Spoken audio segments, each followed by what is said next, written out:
Sean todos bienvenidos a este su canal, el BTC, Biblia, Teología en Contexto, un espacio donde tratamos de reflexionar sobre temas de Biblia, de teología y de contexto. Ese es el lugar seguro, la reflexión, donde tratamos de llegar a todos a vosotros. Gracias a todos los que nos siguen, a los que se han agregado también, gracias a los que asistieron a la conferencia en Hayward, también lo del Instituto Bíblico, del Centro de Estudios Teológicos de las Asambleas de Dios. Muchas gracias por acompañarnos, espero que haya sido de vuestro beneficio. El día de hoy estamos muy emocionados porque tenemos como invitado especial para tocar un tema muy importante a nuestro querido pastor Saulo Villatoro.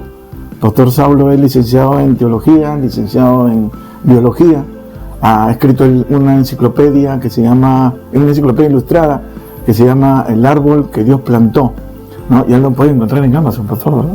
En Amazon, eBay. En Amazon, eBay pueden encontrar ese buen recurso. Google Books, ya. En Google Books también pueden encontrar ese recurso. Parte del pastor también es pastor, ¿no? De hace 25 años en la iglesia Ministerio Fuente de Vida, pastor. Ministerio Fuente de Vida, exacto. Presente para que se conozcan los que... Estamos en San Francisco, en Visitación Valley. La iglesia se llama Ministerios Fuente de Vida. Ahí estamos pastoreando, edificando al pueblo con la ayuda del Espíritu Santo. Es nuestro llamado, nuestro propósito, el compartir la palabra de Dios. Gracias, pastor. Y al costado izquierdo, ya lo conocen, a Galileo de Galileos, querido hermano Wilfred. Esa pregunta va a quedar siempre. ¿Por qué? Ya, doctor, ya, doctor, ya vas a sustentar ya, ¿no? Rato menos. Amén. Amén. Dios les bendiga. Gracias por acompañarnos nuevamente en este espacio de reflexión teológica, y gracias, hermano Saulo, por estar con nosotros también. Le apreciamos mucho, ¿verdad? Lo conocemos de años como maestro del área, ¿verdad? Entonces es para nosotros un privilegio que nos pueda acompañar en el tema de hoy, que es muy importante. Recuerde suscribirse a nuestro canal. Si no se ha suscrito a nuestro canal, déjenos sus comentarios también ahí. Algunos nos han dejado comentarios, buenos comentarios. Sí, gracias a Dios. Y también gracias a aquellos, como decía Manuel, que nos apoyaron en la conferencia que tuvimos el 22 de marzo. Sí. El 22 de febrero, perdón, aquí en la ciudad de Hayward. Hubo una buena audiencia. Y gracias por ese apoyo que nos han dado. Y próximamente vamos a estar también en nuestra tercera conferencia también, que va a ser en el 740 del Monte Avenue en South San Francisco. La iglesia se llama Casa de Oración Centro Cristiano Internacional. Ahí vamos a estar una vez más el 19 de abril. No, el 26. 26 de abril. Sábado 26 de abril. 26 de abril. Ajá. Ahí vamos a estar y vamos a tocar el título es para líderes y pastores. Liderazgo bíblico contemporáneo. Un liderazgo que sea transformacional. Y más que todo que sea guiado por el Espíritu Santo. Es muy necesario el día de hoy. Ya saben los participantes, ¿no? Va a estar el doctor Wilfred, el doctor Eduardo, mi persona, y el doctor Marcos Huertas, 4 académicos, ministros, que esperamos podamos ayudarles en este caminar y servirles de esta manera eficaz, ¿verdad? Que se necesita, ¿no? Amén. Sí. Y el día de hoy vamos a tocar un tema muy importante, querido hermano Wilfred, pastor, que es el activismo y el emocionalismo como puntos negativos de la espiritualidad, ¿no? O de la madurez cristiana. ¿Qué les parece el tema? Muy interesantes, muy de actualidad también. Muy de actualidad, sí. Entonces, empezamos, ¿verdad? Amén. En la búsqueda de una experiencia espiritual, pues, ¿no? La mayoría de creyentes siempre, ¿no? Con animosidad de buscar una autenticidad, ¿no? Espiritual y una profunda comunión con Dios, se encuentran con 2 vertientes, ¿no? La vertiente del emocionalismo y la vertiente del activismo, ¿no? Al parecer, a primera vista, parece que es algo inofensivo, ¿no? Que parece que es algo que sí da algunos frutos. Pero ya cuando van profundizando en estos temas, en estas 2 vertientes, uno se puede dar cuenta de que le falta cuajadez espiritual, la madurez espiritual, ¿no? La madurez espiritual. Entonces, el emocionalismo y el activismo en ambos casos pueden llevar a un cristianismo superficial, ¿no? Un cristianismo superficial, desequilibrado y a veces hasta atenta con la manipulación, o va acompañada con la manipulación. ¿no? Por la falta de sustento bíblico, ¿no? Y de comunión con Dios, ¿no? Entonces, por eso creo que es muy importante reflexionar sobre este tema, ¿no? El emocionalismo y el activismo como puntos negativos para la madurez espiritual, para el caminar del creyente. Entonces, para esto abordaremos 3 temas, que es el emocionalismo, que es el activismo, sus puntos negativos y unos esbozos pastorales, ¿no? En contra o a favor de la espiritualidad bíblica, ¿no? Entonces, las preguntas a tratar primero ¿qué es emocionalismo, no? Amén.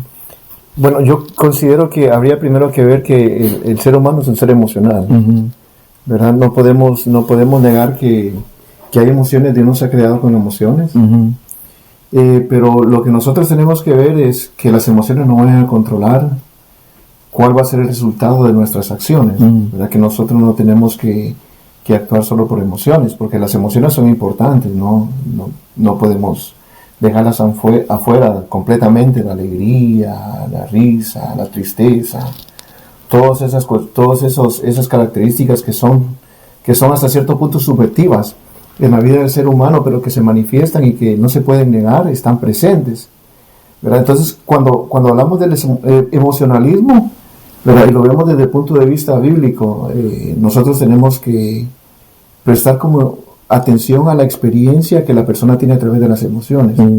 Porque muchas veces cuando nosotros vemos lo negativo del emocionalismo, no es tanto la emoción en sí, sino cómo nosotros reaccionamos ante la emoción, si la emoción se convierte como en una autoridad para yo poder entender la realidad.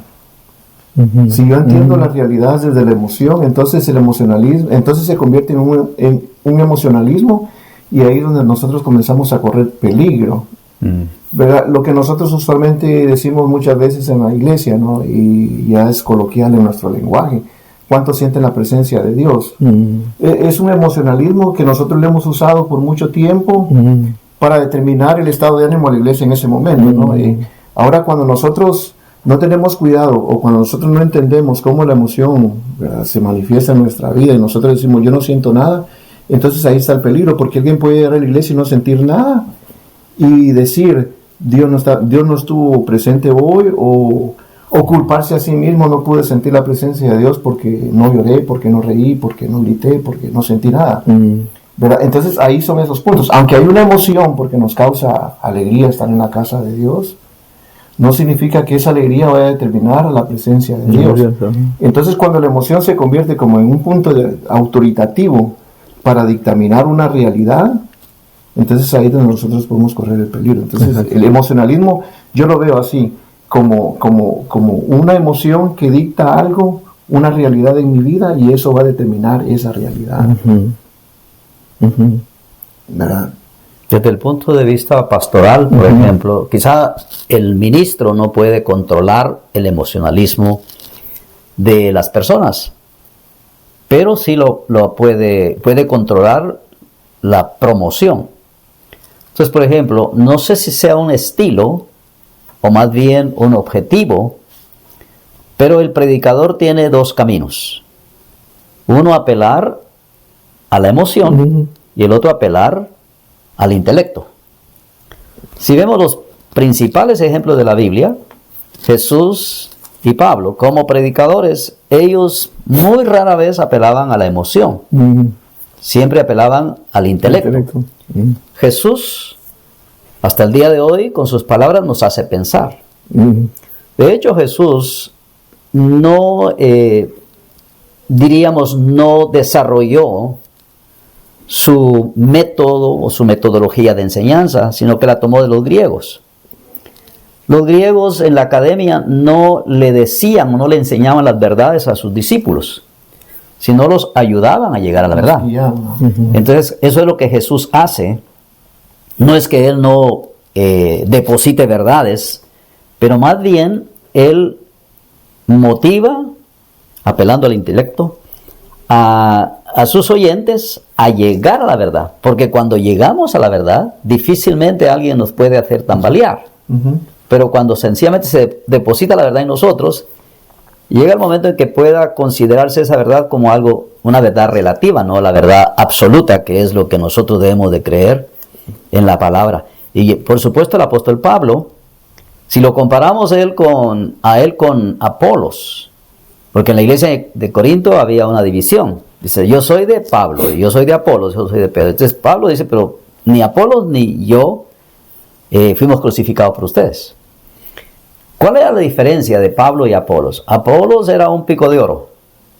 Era un hombre que es obvio que apelaba a la emoción. Las bancas también brincaban cuando Apolos predicaba.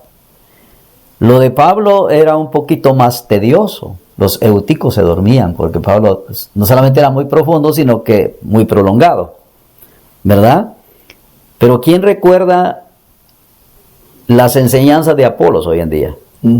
Y al contemplar a Pablo, entendemos que ni siquiera podríamos ser cristianos sin los escritos de Pablo, porque no habría una doctrina cristiana sin esas escrituras de Pablo.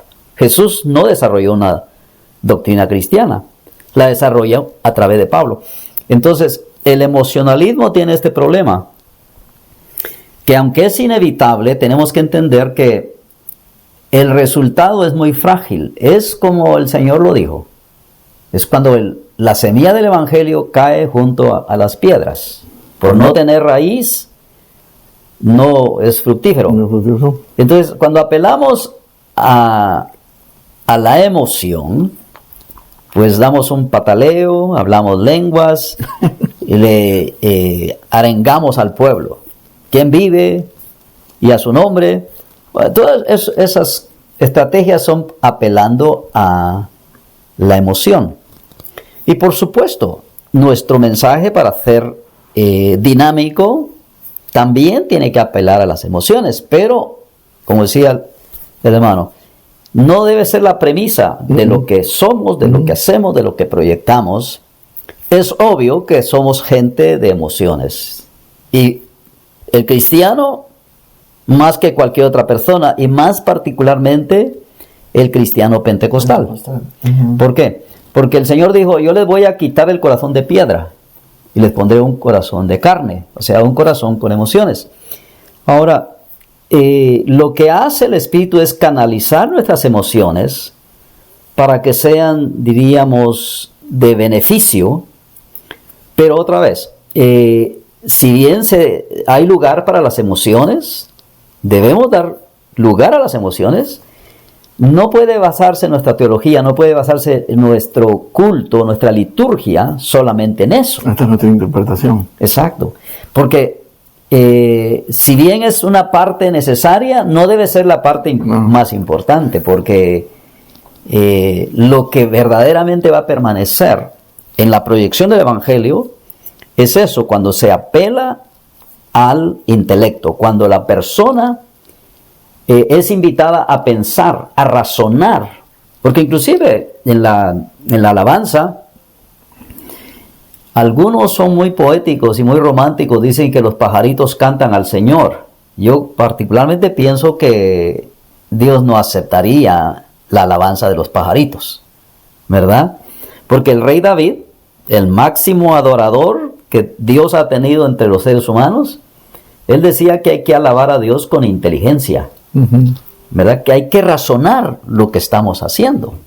Entonces, si hay que razonar nuestra alabanza, con mayor razón, la proyección del Evangelio, nuestra doctrina, nuestra teología, tiene que estar basada en el razonamiento. Porque la gente piensa que nosotros practicamos una fe que es un salto en la oscuridad. No es así.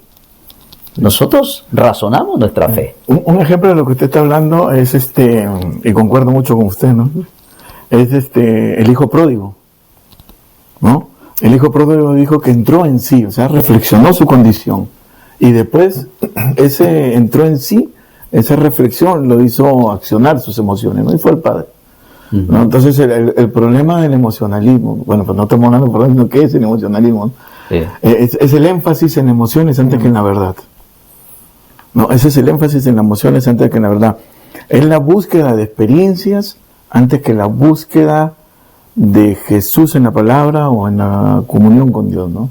Es esa búsqueda intensa en las experiencias, ¿no? Y el día de hoy, la gente en esa búsqueda de una nueva espiritualidad que sea experiencial, ¿no? Claro. ¿Verdad? La gente busca eso. Y, ¿verdad? Como una crítica tal vez a nosotros como pentecostales, ¿no? Una crítica al pentecostalismo moderno, ¿verdad? Es eso, hermano Saulo decía algo bien interesante, decía, cuando el predicador apela a las emociones más, ¿verdad? Que a la mente de la gente, que al corazón de la gente, ¿no?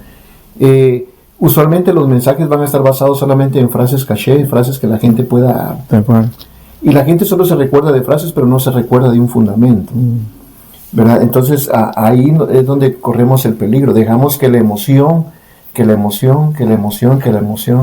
siempre.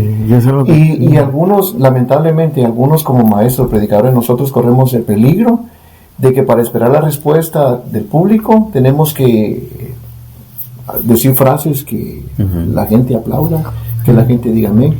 Y es una forma que nosotros creemos es de motivar al pueblo, pero muchas veces no vemos que detrás de ahí estamos creando una cultura que depende de la emoción, inconscientemente lo hacemos. Sí, y lo que tú hablas es verdad, porque de esa manera al pueblo se le pone vulnerable a la manipulación. Y a veces hasta se le vacuna contra la verdad de esa manera.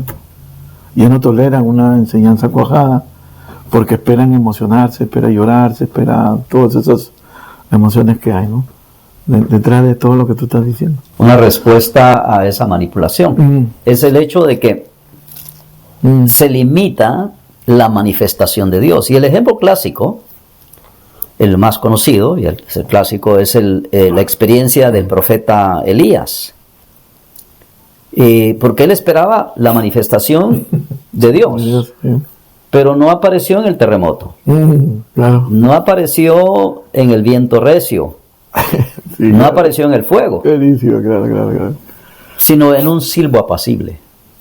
Entonces, cuando entendemos estas dinámicas, no vamos a caer en el susodicho de limitar a Dios. Es que en esto del emocionalismo el culto estuvo apagado porque nadie habló lenguas, porque nadie danzó, nadie lloró, nadie se cayó. La gente no alababa a Dios, o sea, no gritaba, gloria a Dios, aleluya.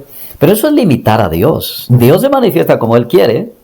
Y ese ejemplo del profeta es muy claro, es en el silbo apacible. ¿Y cuál es el silbo apacible? Es el ruido tan suave que hace el viento cuando atraviesa las hojas, que hay que poner mucha atención para escucharlo. Ahí estaba Dios, ¿verdad?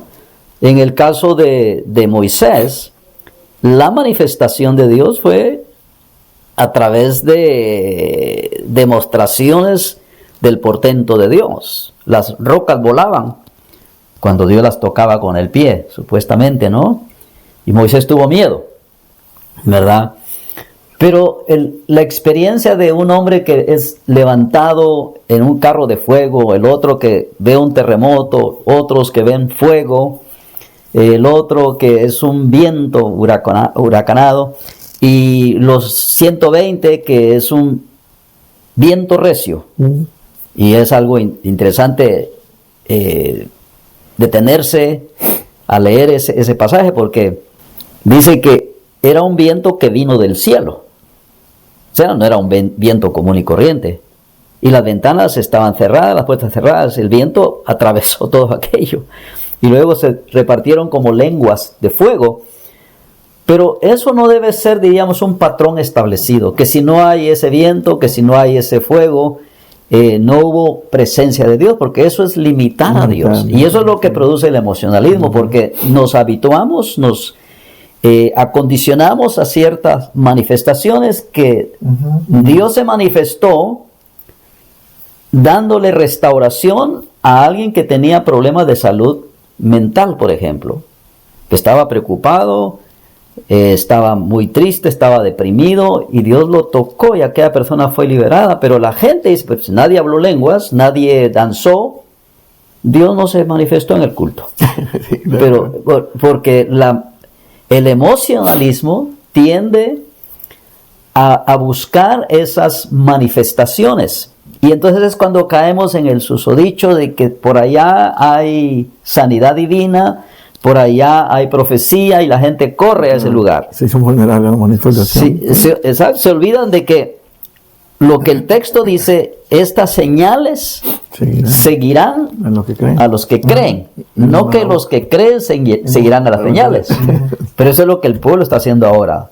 Si se sabe de algún predicador que está haciendo esto y lo otro, la gente sale corriendo. Viajan. ¿Por qué? Porque van detrás de señales. Yo creo que nosotros hemos leído mal la Biblia. Bueno, cuando digo hemos leído mal la Biblia no significa que la estemos leyendo. No, hemos malentendido lo que la Biblia dice. Sí. Y cuando nosotros leemos, ¿verdad? Cuando nosotros buscamos la mayoría de señales para que la iglesia debería de imitar el día de hoy, porque buscamos el modelo como una iglesia perfecta. Nosotros leemos a la iglesia en el libro Los Hechos y en algún momento la Biblia dice, ¿verdad? Y el lugar donde estaban tembló. Creemos que solo eso es presencia de Dios, que solo eso es derramamiento del Espíritu Santo. Creemos que solo ahí Dios se mueve. Creemos que solo ahí Dios está presente. Yo, añadiendo un ejemplo, ¿verdad? De un pasaje bíblico, yo veo el emocionalismo como la serpiente mueve la emoción de Eva cuando está enfrente del árbol, del fruto que no tenían que comer, ¿verdad? Porque aunque el diablo apele a cierto punto al intelecto de la mujer, la lleva por las emociones, porque dice que el fruto se lo presenta con emociones, era algo agradable. Sí, o sea, cuando uno ve algo agradable es emoción. ¿Por qué? Porque quizás lo que para mí es agradable para usted no es agradable, o lo que para usted es agradable para mí no es agradable. Por eso las emociones son subjetivas, ¿no? Van a depender de las circunstancias muchas veces, pero no van a representar la realidad. Entonces la realidad de la palabra estaba ahí. ¿Por qué? Porque el mandamiento de Dios era del árbol que está en el huerto del jardín, no van a comer, ¿verdad? Pero cuando la serpiente viene y mueve a Eva a ver el fruto, las emociones comenzaron, como uno comúnmente dice, se le hizo agua a la boca. Claro. Entonces, Codició. Entonces estamos viendo que el emocionalismo es el énfasis en la experiencia emocional y no en la verdad, ¿no? Ahora, ¿qué es el activismo? ¿Qué entendemos por activismo en la iglesia local, no? Yo creo que el activismo es inevitable, pero ¿cuál es el enfoque del activismo? Porque yo podría suponer que Moisés era un activista. Podría suponer que Nehemías es otro activista. El problema del activismo actual es que es encaminado a dos asuntos, lo político y lo social. Y entonces viene la pregunta, ¿hasta dónde el cristiano debe envolverse en el activismo? ¿Cuál es el rol que debe desempeñar un cristiano y más particularmente un ministro? Pero el activismo que estamos emparentando no es esa área social de la iglesia, sino es el individual, ¿no? O sea, el que tiene el énfasis en el hacer, en que todo lo ve hacer, en todo lo ve una actividad.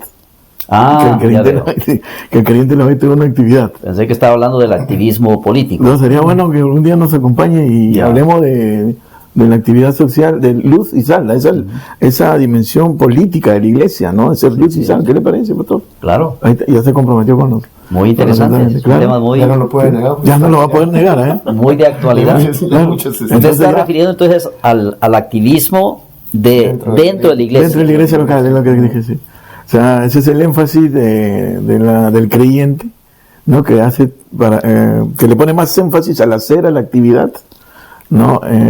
Y dejando a un lado, pues una vez más, la lectura de la palabra, la oración, las disciplinas espirituales. No es Marta, ¿no? Por ejemplo. Marta, claro, por ejemplo. Es que ella piensa que el estar activa, sirviendo al Señor, es lo más importante. Y entonces, ¿qué causa eso? Causa frustración. Exactamente, frustración. Y ella está frustrada y va con el maestro pensando que el maestro se va a cuadrar a María.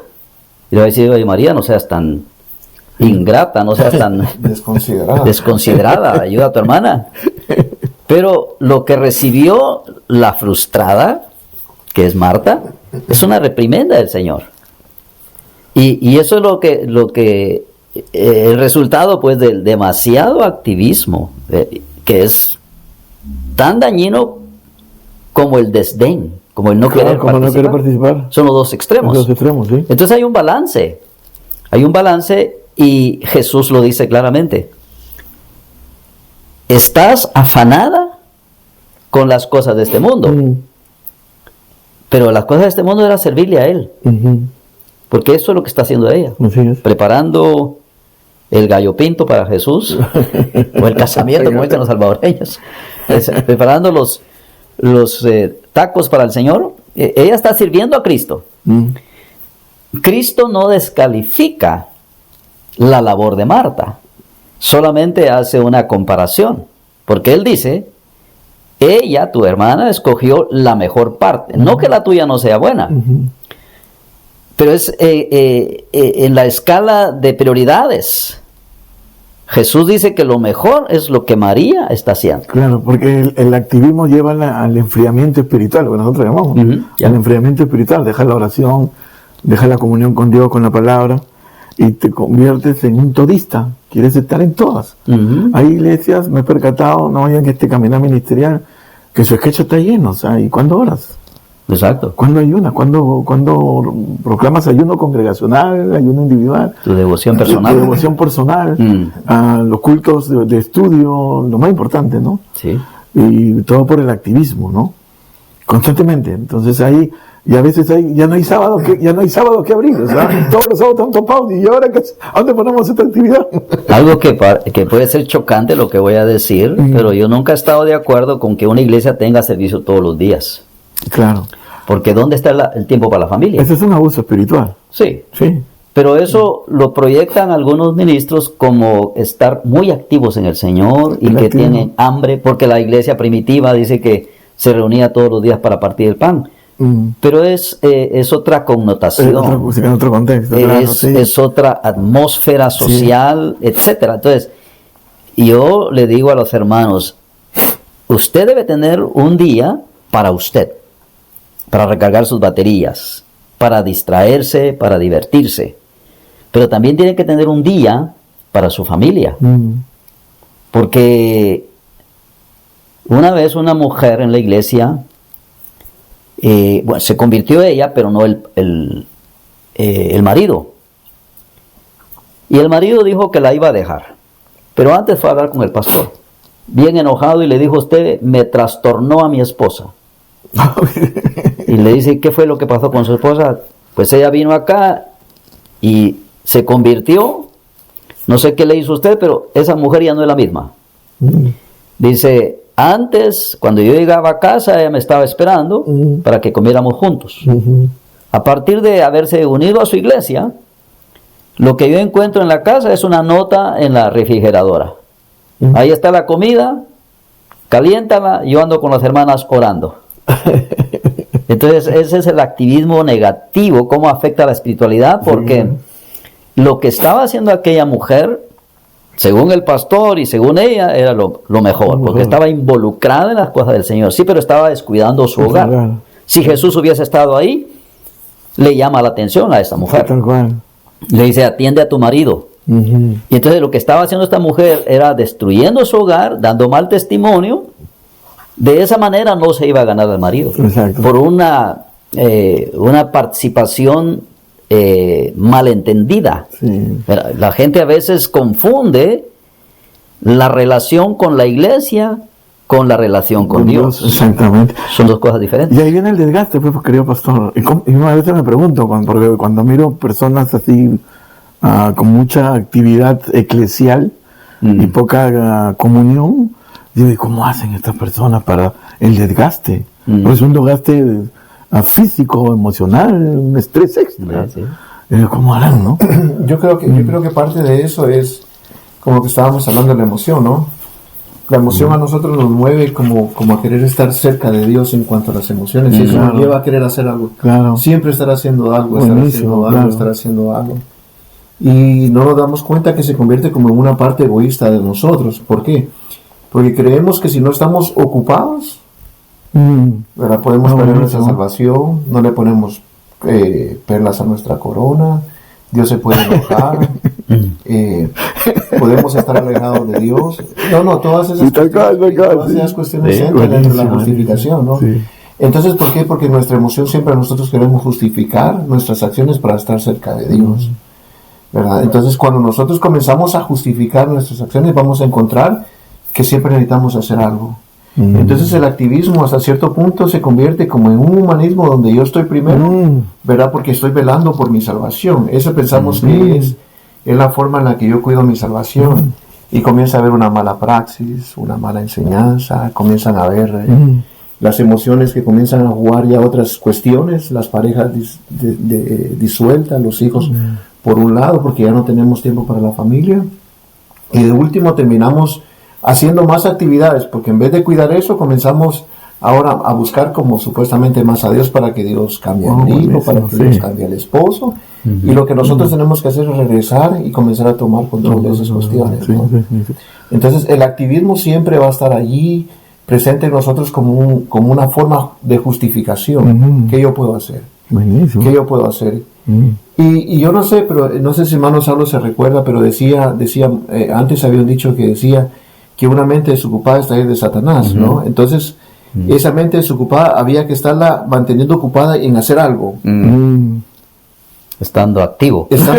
Y la única forma de llenar nuestra mente es haciendo un programa, otra actividad y otra actividad y otra actividad, supuestamente para no darle lugar al diablo en nuestra mente.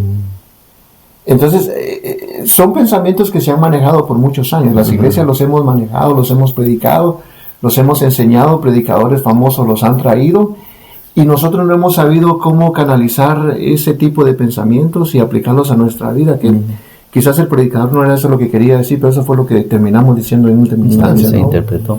Eso se interpreta y eso nos motiva a nosotros.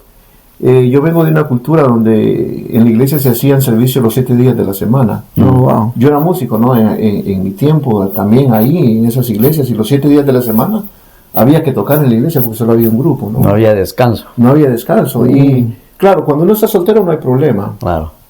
No hay problema porque uno no tiene otro lugar a donde ir.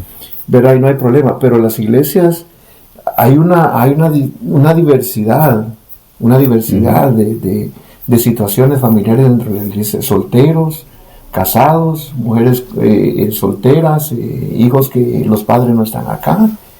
Y cuando nosotros creamos actividades, nosotros supuestamente pensamos en ellos, ¿no?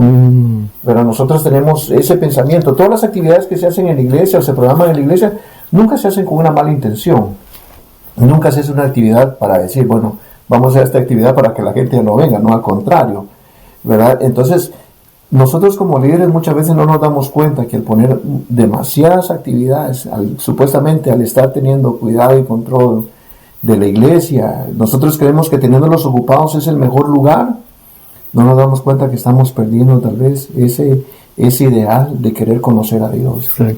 Pero ese activismo también es peligroso porque a veces hay una doctrina, una teología o de sustitución o de complementación a la salvación. He oído predicadores que dicen Jesús hizo el 75% en la cruz.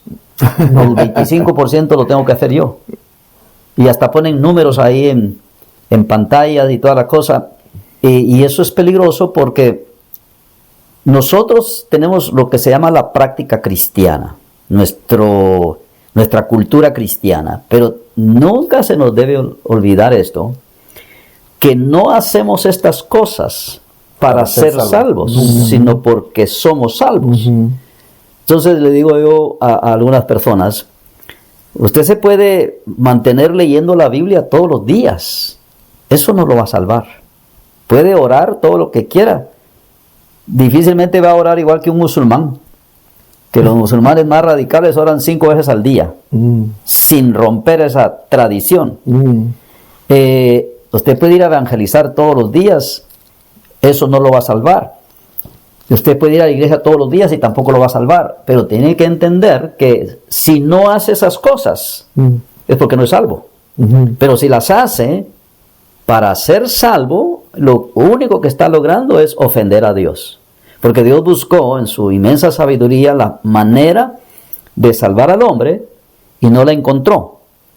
Y entonces la religión supone haber encontrado otro camino. Claro. Y esas prácticas, ese activismo cristiano, presupone el hecho de que yo tengo que hacer algo para alcanzar la salvación. Eso es erróneo y muchas veces se desarrolla esa mentalidad porque tenemos miedo de perder la salvación. Y entonces yo tengo que estar activo haciendo estas cosas que digo, no, yo las hago porque soy salvo, no para ser salvo. Entonces, a veces o se sustituye o se complementa nuestra salvación haciendo cosas. No hay sustitución, no hay complementación, sencillamente es obediencia. Yo leo la palabra porque soy salvo, no para ser salvo. Yo oro porque soy salvo, no porque a través de la oración voy a alcanzar la salvación. Entonces muchas veces la gente tiene esa mentalidad, que tienen que estar en la iglesia, que tienen que orar, que tienen que leer la Biblia y hacer todo eso. Y les digo, lo único que se logra con esa mentalidad es ofender a Dios. Porque entonces aquellos van allá a repartir sus revistas los sábados porque dicen que tienen que llenar una cuota para ser de los 144,000. Pero no, nosotros no hacemos esas cosas no para ser, sino porque ya somos. ¿Verdad? Esa es la premisa. Quiero agregar algo más. Yo creo que como ustedes hemos hablado, ¿no?, en cuanto a la santidad, ¿verdad? Nosotros creemos que el activismo fomenta la santidad en nuestra vida, ¿verdad? Y a través de la santidad se fomenta la espiritualidad, porque entre más santo soy más espiritual. Y pensamos que la espiritualidad solo tiene que ver con cuestiones litúrgicas de la iglesia, tiene que ver solo con lo eclesial.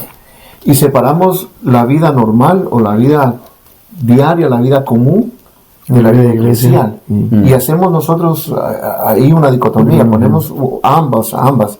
Y pensamos que la vida de la iglesia tiene mayor predominancia y algunos interpretan el pasaje de María y Marta y dicen, la vida de la iglesia es la vida que María escogió, esa es la vida buena. Y digo esto por esta razón. Nosotros muchas veces, aun cuando hacemos las aperturas de los servicios, decimos, gracias a Dios, hermano, porque usted buscó el mejor lugar donde podía estar. ¿Verdad? Entonces, si alguien tiene un tiempo familiar, entonces en esa hora, ¿no? Estamos diciéndole a esa persona que el tiempo familiar que tiene es el peor lugar donde podía estar porque no está dentro de la iglesia. Y aquí, ¿verdad? Hay que ser sensibles porque tampoco se está, como dijo usted, ¿no? O nos vamos para los dos extremos, o pasamos todo el tiempo con la familia, nunca no vamos a la iglesia o viceversa, no hay un balance, ¿no? Entonces, por eso yo digo, todas esas frases que nosotros muchas veces utilizamos, al menos aquellos quienes predicamos o quienes enseñamos, tenemos que tener cuidado, porque el mensaje que la gente recibe y inconscientemente está recibiendo un activismo. Creemos que la persona tiene que estar. Yo escuché una vez un testimonio de una persona que dijo, el Señor dijo, no sé si recuerdo bien, pero dijo algo así, dijo, el Señor me permitió, dice, el día de hoy estar aquí en la iglesia solo yo, porque es hoy cuando yo tengo que disfrutar de la presencia de Dios. ¿Verdad? Entonces dejó todo lo demás, ¿no? Entonces yo dije, bueno, al menos la Biblia dice que ese tiempo donde soy solo yo es un momento donde estoy solo yo, pero no tiene que estar en la iglesia, porque cuando llego a la iglesia debería yo ir con la familia, ¿no? Al menos con la familia, porque ese es el tiempo familiar, ¿no? La iglesia debería ser un tiempo familiar donde venimos a congregarnos con la comunidad, a recibir palabra de Dios, a tener toda esa comunión que nosotros buscamos. Pero cuando yo hago eso, yo inconscientemente estoy proyectando que el activismo es bueno. ¿Por qué? Porque el activismo a mí me tiene cerca de Dios. Cerca de Dios. A ver, quítame la idea, ¿no? Para entrar al otro punto, porque está riquísimo esto. Me da la impresión, ¿no? O sea, haciendo solamente un recuento así, vuelo de pájaro eclesial, ¿no? En general, no solamente denominacional, no en general. Me da la impresión que el activismo mira el progreso, o usa la palabra posmoderna, si me permite, Pastor, el éxito ministerial a través de los números. ¿No? Exacto. Cuanto más, solamente está inflando la iglesia y pensamos que, wow, mírate, la iglesia está llenando, ¿no? Por el activismo que hay, ¿no? Pero no están por el discipulado, ¿no? O sea, la Biblia te dice que el éxito, bueno, usando esa palabra posmoderna, el progreso ministerial a través de la misión de la iglesia, que es el hacer discípulos. ¿no? Pero me da la impresión que por ahí el activismo ha bañado. Yo creo que es manipulación también, es control. Hoy en día se ha tergiversado la premisa del ministerio, especialmente el ministerio pastoral. Porque sí, se mide el éxito o la victoria ministerial por el número que se alcanza. Pero lo más peligroso que se está viendo desde hace años atrás es: yo soy un ministro exitoso por el control que yo ejerzo sobre esta gente. La autoridad. Ellos me sirven a mí. Me dan trato preferencial. Yo no me siento con ellos. Cuando tenemos banquetes, yo tengo mi mesa y a mí me sirven platillos suculentos. A ellos no. Ellos no se pueden sentar donde yo me siento, porque yo soy clase aparte. Entonces, ¿dónde está lo que Jesús dijo? Que entre los hombres el más grande se enseñorea de los demás, pero entre vosotros no será así, sino que entre vosotros el mayor servirá a los demás. Pero ya los pastores ya no quieren servir, quieren ser servidos. Pero es manipulación, es sencillamente control, ¿verdad? Y para eso es que el pastor no hace nada, lo hacen todos. Y yo tenía un hermano que venía de esa escuela. Él no me podía ver con la escoba porque corría: pastor, por favor, no me avergüence, usted no puede hacer eso. Y me quitaba la escoba. Él decía que él lo tenía que hacer, no yo. Porque así, en esa escuela de él, así le enseñaron, que el pastor no tiene que hacer nada. No, el pastor es clase aparte. Todo aquí, el vulgo, o como dice una versión de la Biblia, la chusma. La chusma son ustedes lo que tienen que hacer, yo soy el pastor, clase aparte. No, entonces, no es eso lo que nosotros recibimos del Señor.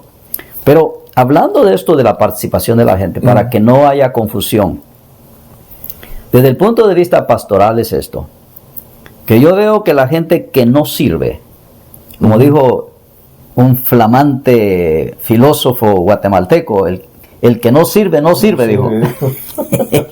Bueno, yo me he dado cuenta como pastor que la persona que no se involucra en el servicio, en la iglesia, no permanece.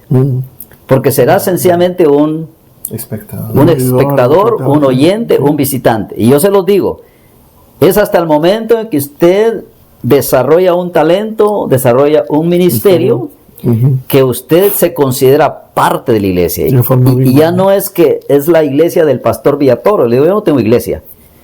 Y ya no es el pastor. Es que la forma en que la gente habla también los identifica. Claro, por el activismo se separan, ¿no? Cristianos de primera clase y cristianos de segunda clase. Exacto, ¿no? Exacto. Sí, y luego ya que está el tema, ¿no? Hay congregaciones también que creen que el pastor lo tiene que hacer todo. El pastor se convierte en el centro. Sí. Y el pobre pastor termina quemado. Y hay pastores también que ellos sienten que la responsabilidad está sobre los lomos de ellos. Yo creo que es el peor error que un líder puede cometer, ¿no? Agarrar la carga como que si fuera nuestra, ¿no? Entonces, el activismo nos lleva a eso, a tener control. Tener control. Si yo no aprendo a observar cuáles son mis habilidades, porque yo no tengo que poderlo hacer todo. Yo no tengo que ser ni cantante, ni músico, ni predicador, ni maestro, ni profeta, ni apóstol, ni bandero, ni cuidador. Hasta mecánico era el pastor antes. Ni Quijote, porque quieren conquistar mundo, ¿no?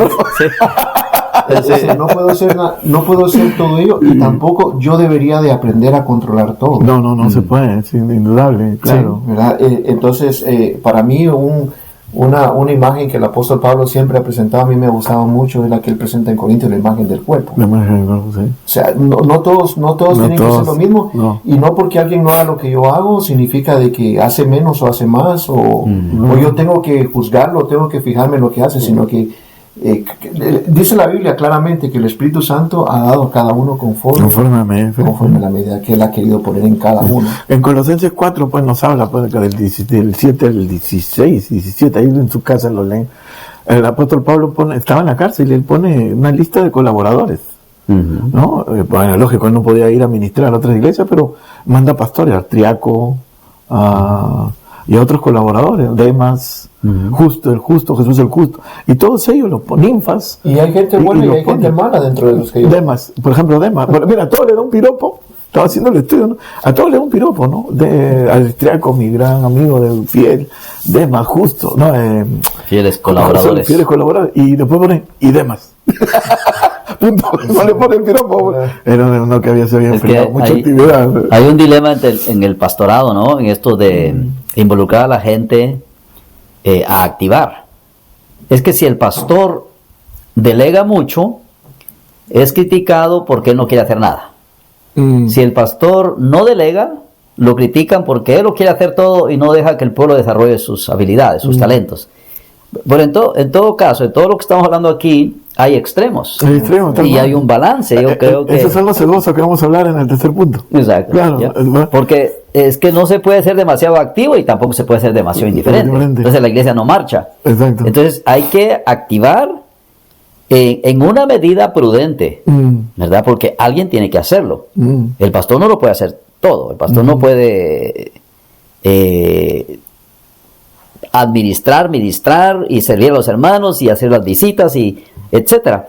Entonces el pastor necesita delegar en aquellos que él considera, a los que les tiene confianza y considera que pueden hacerlo. Sí, claro, entonces el pastor va a buscar a la ayuda idónea del pastorado, a los colaboradores que Pablo lo necesitaba, ¿verdad? El mismo Jesús se valió de estas personas. Dice, vayan a Bet-Jajé y ahí van a encontrar un burrito y me lo traen, ¿verdad? Pero hay otra complejidad de eso. Existe el pastorcentrismo también, ¿no? Pero ese es otro tema. Pastor. El 7 oficios, 14 necesidades. Entonces, unos 3 puntos negativos de ambas, ¿no? Para entrar, hemos hecho una introducción muy amplia y riquísima. Unos 3 puntos negativos del activismo y del emocionalismo. Bueno, para comenzar, yo creo que es la falta de fundamentación bíblica, ¿no? Sí. No ha habido fundamentación bíblica, no ha habido una enseñanza cuajada, concreta, doctrinalmente medular y teológicamente, bueno, hasta donde se puede, correcta. Se ha interpretado a través de la emoción y se ha interpretado a través de la actividad, como ustedes mismos lo han estado mencionando, ¿no? Eso puede ser un lado muy negativo, ¿no? Y sería que si bien es necesario, es ineludible, porque creo que el Señor nos despertó nuestros sentidos o nuestros órganos sensoriales, pero más bien tiene que ver con asuntos espirituales. Que mis sentidos sensoriales espirituales puedan detectar, por ejemplo, la presencia del Espíritu Santo. Claro. La manifestación. Claro. Es cuando Él dice, les voy a poner un corazón de carne, un corazón sensible. Y es obvio que nosotros tenemos esos sentidos despiertos, porque un inconverso, un impío, jamás va a sentir la presencia de Dios, al menos que sea para su conversión. Pero es el cristiano el llamado a tener esas emociones sensoriales. Y el Señor las ha puesto y las ha despertado en nosotros, pero cuando está basado nuestro evangelio en pura emoción, el problema, la negatividad de esto es que es algo superficial. Exacto, sí. No arraigado, no enraizado. Y entonces corremos el peligro de sencillamente buscar solamente esas manifestaciones y no profundizamos en la palabra del Señor. Exacto. No profundizamos en una devoción personal, como lo mencionaba el hermano. A veces pensamos que la presencia del Señor solamente se da en la iglesia y que yo soy un cristiano muy ungido, porque en la presencia del Señor, en la iglesia es donde yo siento la presencia del Señor, pero yo creo que es diferente. Yo creo que más bien la presencia del Señor yo la debería degustar en la intimidad. Porque David es un hombre que se regocijaba con ir al templo. Yo me alegré con los que me decían a la casa de Jehová. Él le llama templo, aunque en realidad no había templo, era una tienda. Pero él consideraba que estar en el atrio de esa tienda, de ese tabernáculo, estar un día era mejor que 1000 fuera de ellos. Sí. Pero ese mismo David nos dice que el Señor en la intimidad le ha enseñado la integridad, le ha enseñado el regocijarse en la presencia de Dios. El mismo hombre que dice que es un deleite ir a la casa, también dice, de madrugada te buscaré, al acostarme clamaré a ti, al amanecer. O sea, allá no está hablando del templo, sino está hablando de su devoción personal, que se debe dar en cualquier lado, no solamente en el templo. Claro, particularmente en el templo porque vamos con ese propósito. Es lo mismo que sucede en los campamentos. ¿Por qué la gente es bendecida más en los campamentos que en la iglesia? Por la sencilla razón de que tienen esa mentalidad. Dejan el trabajo, dejan la familia, pagan para ir a recibir enseñanzas y para dejarse bendecir por el Señor. Y entonces es obvio que como van con esa mentalidad, pues vienen regocijados. Bueno, lo mismo sucede con la iglesia, es que voy a la casa del Señor y voy a buscarle. El peligro es que solamente ahí lo sintamos y en la casa no, porque no hay una devoción personal, particular, privada, y la integridad del cristiano tiene que ver con lo que hace cuando nadie le está viendo, ¿verdad? Exacto, En la intimidad, en lo privado. Ya. Sí. Entonces yo pienso que un problema de la emoción es eso. Nos va a hacer buscar, como usted decía, una actividad que ya me sirvió como experiencia, donde yo lloré, donde yo hice algo, donde pasó algo que para mí en ese momento movió mis emociones, ¿no? Entonces el emocionalismo me va a hacer eso, buscar siempre esa actividad, sí. Y me voy a convertir dependiente de esa actividad, de esa actividad todo el tiempo. Y otra vez está la limitación que hacemos de Dios, que Él se manifiesta así, que lo siento solamente acá. Entonces no podemos limitar a Dios. Él es soberano, Él hace como Él quiere. El Espíritu Santo nos puede tocar manejando el carro. Es un poco peligroso, pero puede suceder. Yo creo que otro punto negativo es los conflictos y las divisiones que causa esto. Exacto, la competencia. Claro, en el activismo es la competencia, me quitó la palabra de la boca, bien. Es la competencia que ocurre. Yo estoy trabajando más que tú, Dios me usa más que tú, yo ya soy pastor, yo ya soy profesor. Y la competencia ministerial, ¿no? Corre ahí, o la competencia entre los hermanos. Y lo otro, en cuanto a la emoción, es esa bendita palabra, es yo siento. Yo siento esto hacer. Y yo siento de Dios hacer esto, ¿no? Y ponemos algo como que Dios nunca lo puso. No, pero a mí Dios me dijo esta cosa. Entonces, ¿cuántos sienten igual que yo? ¿Para qué vamos? ¿No? ¿Para qué? ¿Cuántos tienen el mismo sentimiento? ¿Cuántos tienen el mismo sentir? Y así se manejaba. Entonces eso ocurre, ¿no? Y es peligroso, y es peligroso porque, por ejemplo, nosotros no... siempre nuestro lenguaje coloquial, ¿no? Nosotros decimos, hay una presencia exquisita en este momento, ¿cuánto la están sintiendo?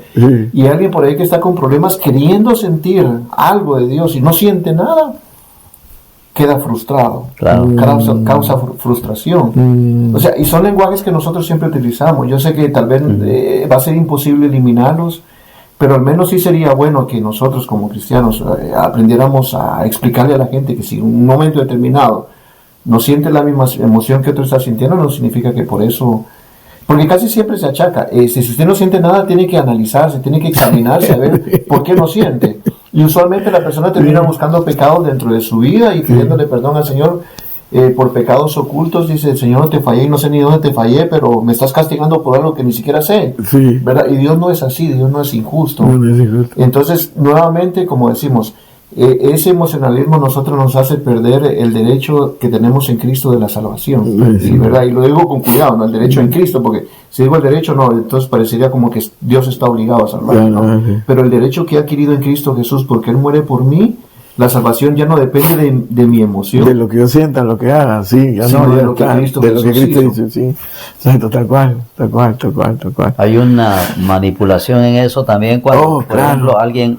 Buenísimo. El evangelista ora por la sanidad divina y no se sana. Y entonces le inyecta culpabilidad. Es porque no tienes fe, es porque no creíste. Entonces el hombre no solamente no se sanó, sino ahora regresa a casa culpable. Pues, termina más frustrado. Ya no sabe si volver a llegar o no. Ya no sabe si volver a pedir oración o no. Y eso de la culpa es terrible. Dice John Milton en El Paraíso Perdido, que el gusano que nunca muere, dice él, es la culpa. Y tiene mucho sentido porque no puede ser un gusano literal en el infierno, es otra dimensión. Y él dice, es la culpa, es que ¿por qué no lo hice? ¿Por qué no recibí a Cristo?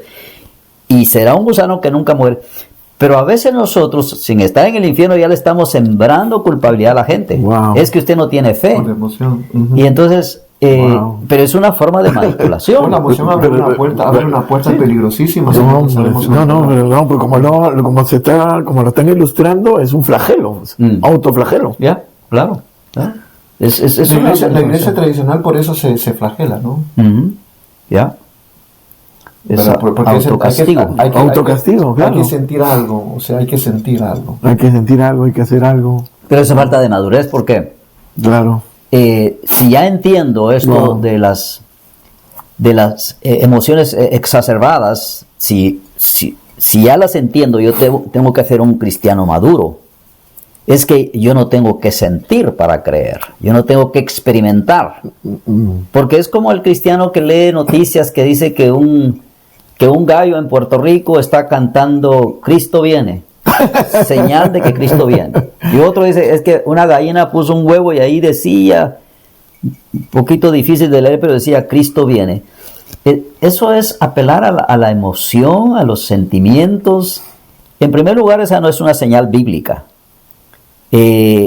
Pero muchos proyectan esa idea de que Cristo viene porque hubo un tsunami allá en el Pacífico, pero esas no son señales bíblicas. Y eso es lo que decía, este emocionalismo es superficial, está basado en lo que se ve, en lo que se toca. Entonces ya estamos limitando la fe. Pablo contrasta la fe con las experiencias visuales.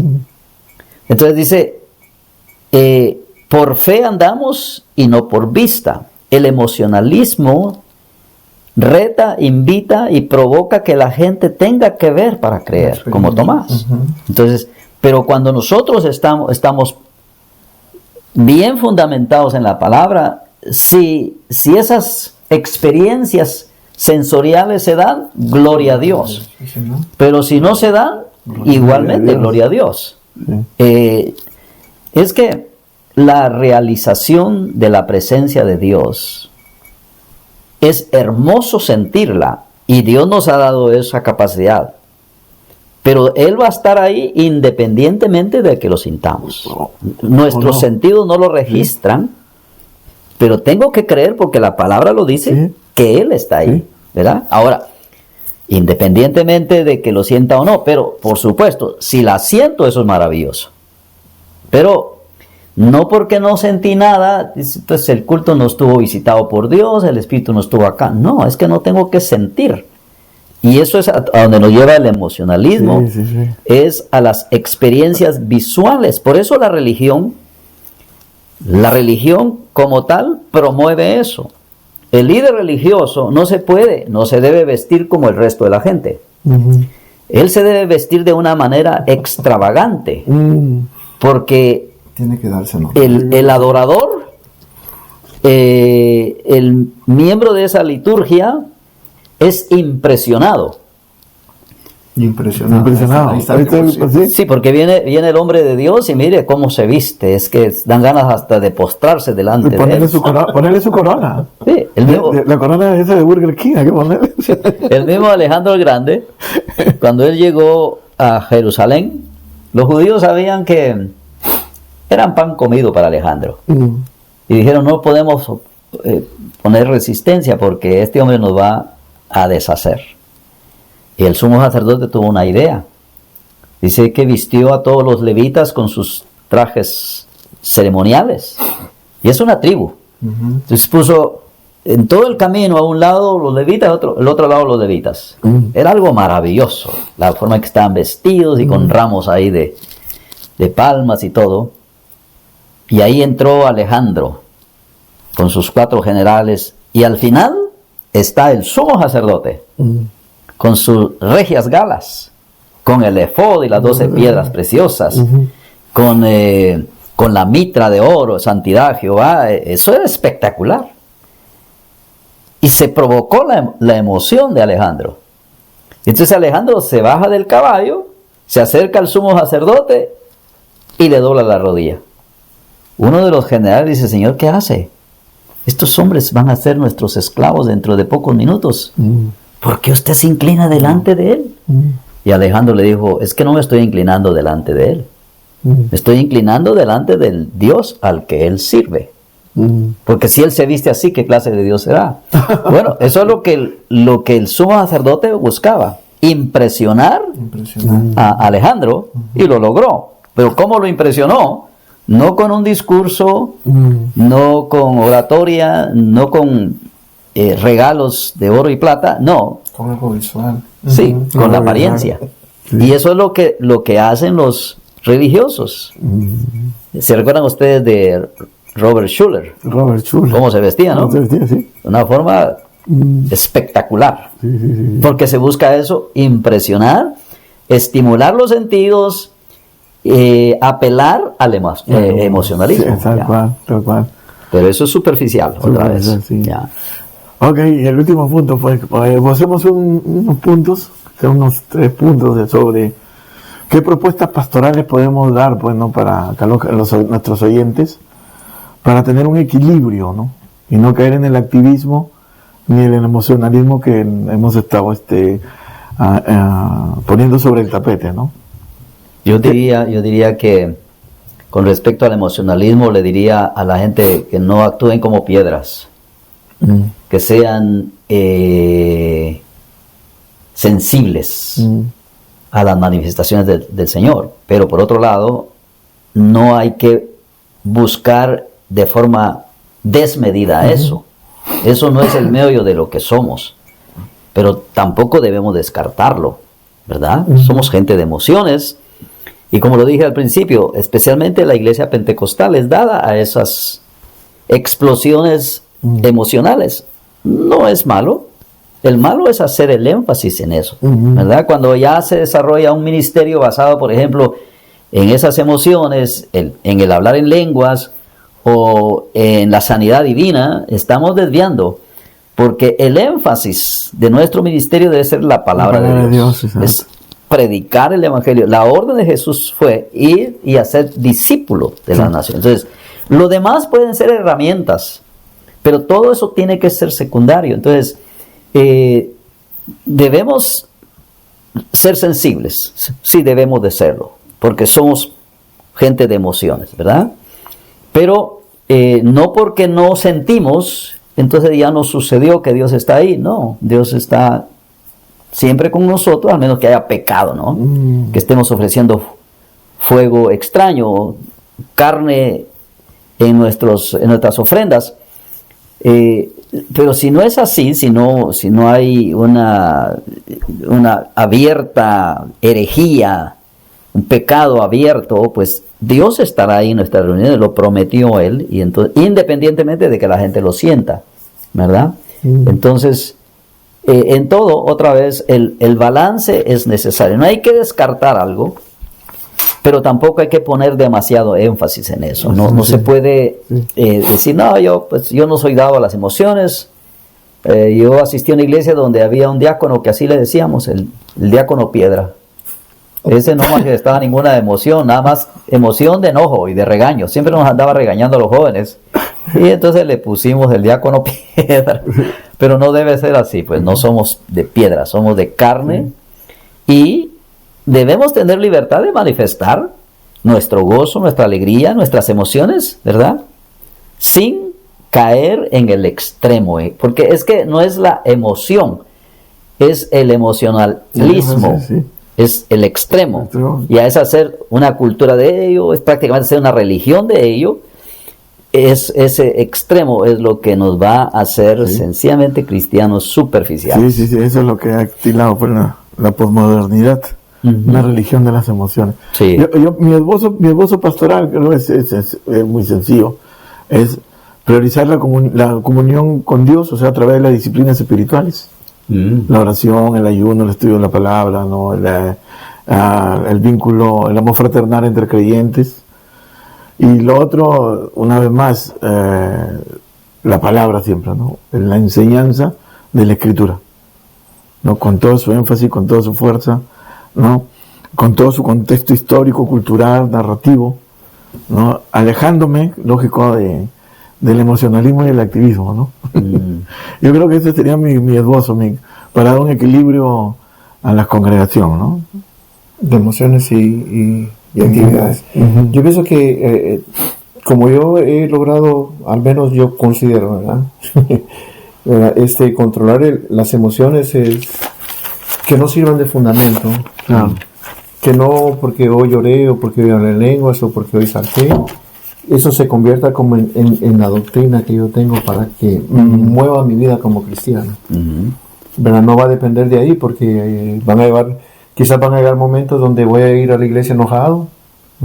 Quizás en el camino con mi esposa me molesté o con la hija me molesté y llego a la iglesia corriendo, o como soy músico, en el momento determinado se le reventó la cuerda de la guitarra y me frustré. ¿Verdad? Y que eso sirva para decir ya la presencia de Dios ya no está, o cualquier cuestión, o la obra del diablo, o sea, que no sirva eso para dictaminar. Y luego, en cuanto al activismo, yo tengo que encontrar un balance. No todo lo que hago en la vida tiene que estar relacionado con la iglesia, y no porque todo lo que hago no esté relacionado con la iglesia va a dejar de ser espiritual. ¿Verdad? La actividad familiar es una actividad espiritual. Yo creo que los momentos que nosotros tenemos de descanso son actividades espirituales. El trabajo. El trabajo es una actividad espiritual también hasta cierto punto. O sea, no podemos nosotros demonizar al mundo como tal. Y cuando hablo al mundo me refiero a la creación de Dios, no al sistema, ¿no? Sino la creación de Dios. No puedo decir que esa creación de Dios es malo, es pecado disfrutarla, sentarse en un parque un día. Quizás en un momento determinado voy a estar cansado y voy a querer ir a sentarme al parque con la familia, tal vez en un domingo de servicio. No por eso le estoy fallando a Dios. ¿Verdad? Pero claro, creando ese balance, no todos los domingos. No todos los domingos, ¿verdad? O sea, entonces ahí, ¿no? Para evitar el activismo. Sí. ¿Verdad? Y luego la liturgia es importante, pero no es la base de la relación con Dios. ¿Verdad? Lo que usted decía, ¿no? Ese estudio concienzudo de la palabra del Señor, la práctica de las disciplinas espirituales nos van a ayudar todo el tiempo a mantenernos a nosotros en equilibrio y si lo podemos decir de una manera coloquial, ¿no? En una temperatura con Dios que es la que Dios acepta, ¿no? En nuestra vida, ¿no? Tal cual. Y eso nos evita, con lo que dijo el pastor Saulo, nos evita de crear una cultura de emocionalismo, ¿no? De emocionalistas, perdón, y de activistas, ¿no? Sí, el extremo, porque es curioso que Jesús dice, venid a mí los que estáis trabajados y cargados, y yo os haré descansar. E inmediatamente después dice, tomad mi yugo, porque mi yugo es ligero y liviana mi carga. O sea, un momento. Él dice que estamos trabajados y cargados, vengamos y Él nos hará descansar. ¿Cómo es que Él nos hace descansar? Trabajando para Él. Porque resulta que la gente más activa en la iglesia es la gente que está más ocupada en lo secular. A veces son trabajadores de la construcción, a veces son gente que trabaja en restaurantes, trabajan duro y son los que más sirven en la iglesia. Entonces esta gente mantienen un balance porque están involucrados, están participando, o sea, son activos sin caer en el activismo. ¿Verdad? Sí. Y ese es el reto, porque si alguien que está oyendo va a una iglesia pero no se involucra, no va a tardar mucho ahí. Se va a quemar, se va a aburrir, se va a desesperar, va a perder interés. Es hasta que la persona empieza a servir en la iglesia de una forma mesurada, de una forma prudente. No podemos descuidar a la familia por servir en la iglesia y no confundamos el servir en la iglesia con el servir a Dios. Sí. Puede que sean dos cosas diferentes, sí. ¿Verdad? Sí. Estoy sirviendo a la iglesia, amén, y eso le agrada a Dios, pero estoy sirviendo a Dios lo sirvo no solamente en la iglesia, lo sirvo en la casa, lo sirvo en el trabajo, lo sirvo en mi relación con mi familia. Estoy sirviendo a Dios dando un buen testimonio en la calle, hasta manejando el carro, estoy sirviendo a Dios. Cuando se me cruzan en la carretera, ¿qué hago? Hijo del diablo, que te aplaste un tren por ahí, o Señor bendícelo, algún problema debe tener el pobre Señor, por eso anda de esa manera. Entonces, estoy sirviendo a Dios en todas partes, Sí. Claro, específicamente en la iglesia. Entonces, no nos involucremos más allá de lo que nosotros podemos administrar, Sí. pero tampoco seamos indiferentes, porque eso igualmente nos va a quemar y nos Sí, va a sí, quitar sí. el deseo de congregarnos. Hay que aprender a decir no. Hay que aprender a decir no. A veces hay necesidad, sí. Y nosotros los ministros tener una pastoral bien definida, ¿no? Una pastoral bien definida, ¿no? Exacto. No. Ok, buenísimo, qué rico. Lo he disfrutado. Querido pastor, ¿algunas conclusiones finales? Ya para cerrar. Bueno, lo mismo que nuestro fundamento es la palabra de Dios. Claro. Las emociones son bienvenidas, pero esas no nos definen. Como cristiano. No es lo que somos. Es lo que hemos creído. Como el apóstol Pablo decía, yo sé que mi Redentor vive. Y yo sé que en quien he creído. Es que si estamos fundamentados en la palabra, eso es una máxima seguridad. Que nosotros podamos decir lo mismo que David. Lámpara es a mis pies tu palabra y lumbrera mi camino. Es la palabra de Dios el fundamento de nuestra fe. Si estamos fundamentados en la palabra, dice la Biblia que quien camina por ella no tropezará jamás.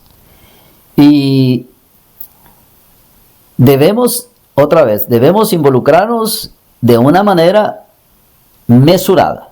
Pero si no estás participando en la iglesia, si no estás sirviendo a tu iglesia, pronto serás como la flor del campo, te secarás, ¿verdad? Y por otro lado, las emociones, hay un lugar para las emociones en la liturgia, en el servicio cristiano.